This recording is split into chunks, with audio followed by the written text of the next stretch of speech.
In the secluded heart of a small, forgotten town, nestled precariously on the fringe of a sprawling, dark forest, stood a testament to time itself, an ancient, colossal tree.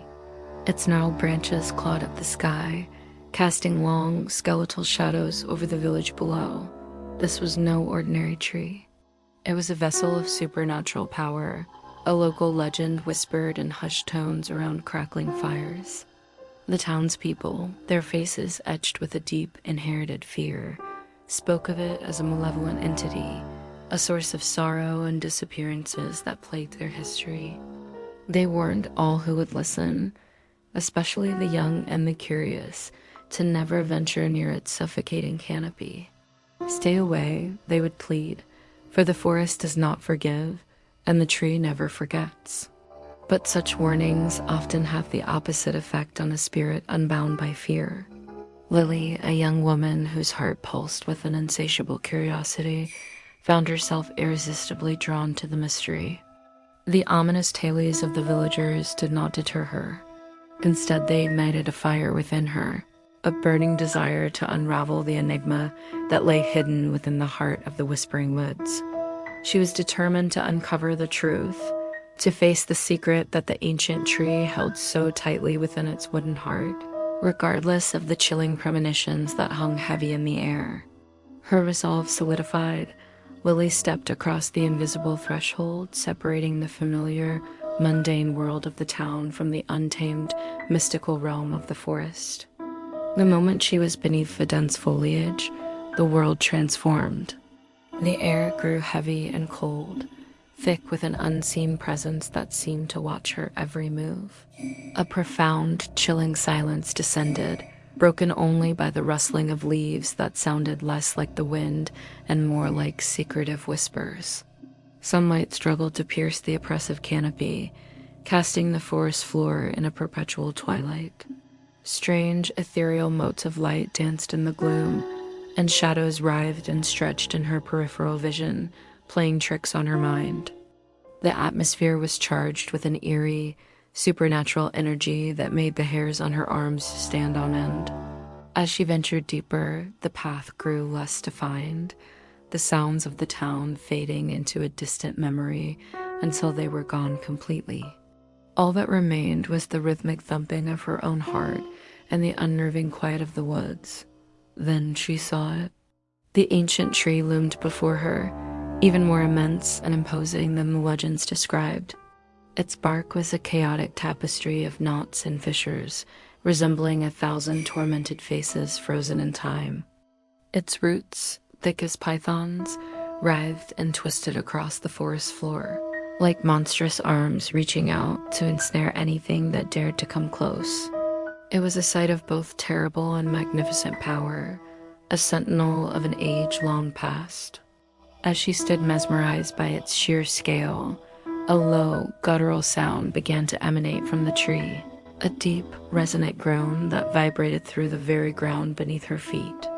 The sound was unsettling, a lament that seemed to carry the weight of centuries. Suddenly, the groaning coalesced into something more distinct, more articulate. A voice, ancient and raspy like the grinding of stone, slithered from the depths of the tree and into her mind. It was not a sound heard with the ears, but a thought planted directly into her consciousness. "Welcome, little one," it echoed, the words both a greeting and a claim. "I have been waiting.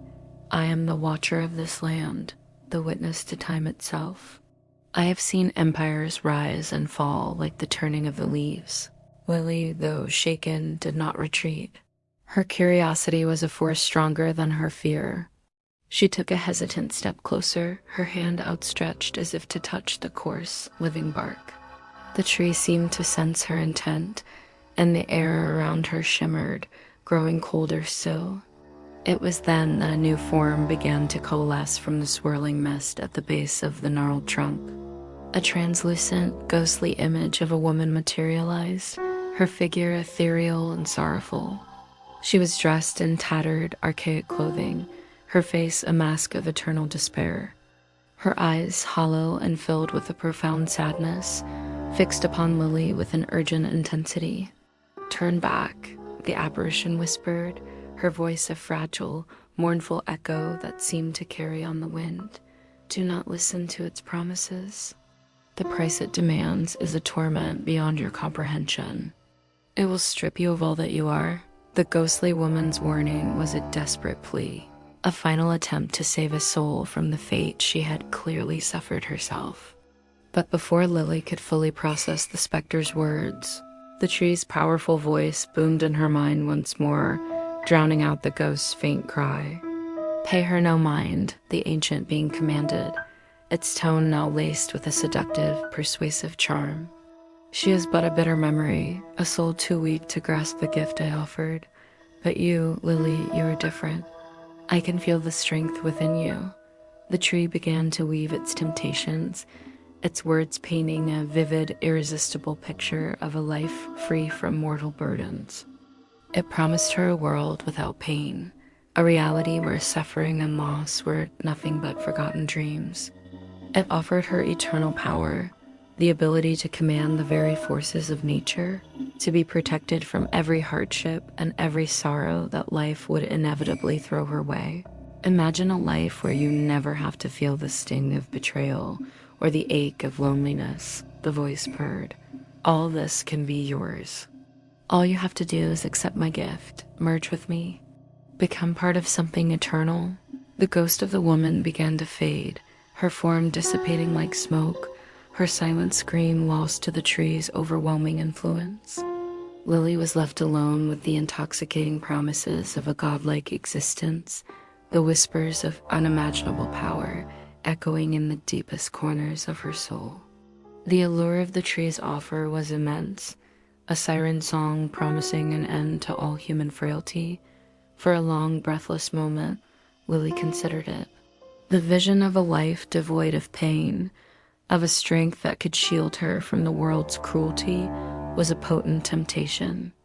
She saw flashes of past heartaches and future fears, all of which could be erased in an instant. The power it offered felt tangible, a tingling energy that seemed to already course through the air around her. She could feel her own resolve beginning to waver, her defenses crumbling under the weight of such a monumental promise. However, as she gazed into the swirling patterns of the ancient bark, she also saw the face of the ghostly woman, her eyes filled with an eternity of regret. Lily understood then that the protection the tree offered was not a shield, but a cage. To be free from pain also meant being free from joy. To be shielded from suffering meant being severed from love, from connection, from the very essence of what it meant to be human. The power it promised was not a gift, but a prison of eternal, lonely observation.